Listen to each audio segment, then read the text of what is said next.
Okay, sorry. They are the lucky ones. We will save you, but stay calm. Stay calm.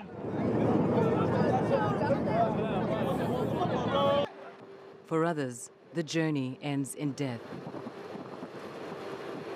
Images like these are what prompted the AU to call on African leaders to act.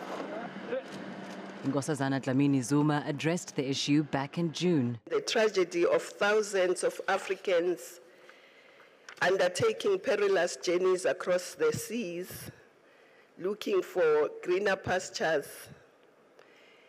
has to motivate us to speed up the implementation of our Agenda 2063, so that the Africans, especially the young people, can indeed be able to have skills on our continent, have jobs on our continent, and only move across the seas when they want to move, not because they have to move.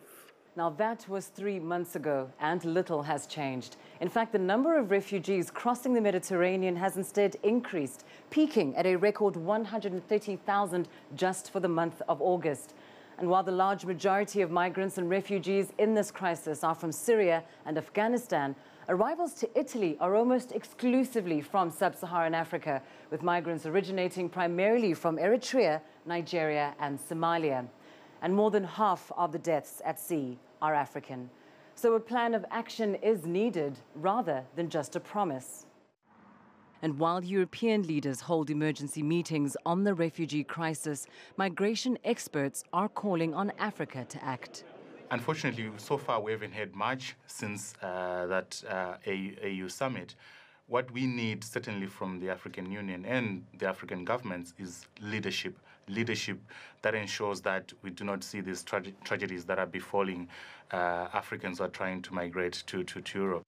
The International Organization for Migration is to meet with ministers from across Africa, and the question of regional border control will feature high on the agenda. If we hear African leaders and thought leaders also saying that, well, the European Union should be more accepting of people trying to come to Europe to earn a living, we certainly say that that should also start in Africa itself, where we have these punitive visa regimes. I mean, if they can earn a living in the neighboring country, then there's less need for them to feel that they have to cross the sea to get to Europe.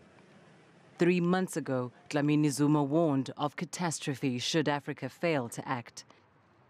And it's clear that migrants and refugees on the Mediterranean can ill afford another 3-month wait. Without action, more and more people will die. Lindy, Mtongana, CCTV.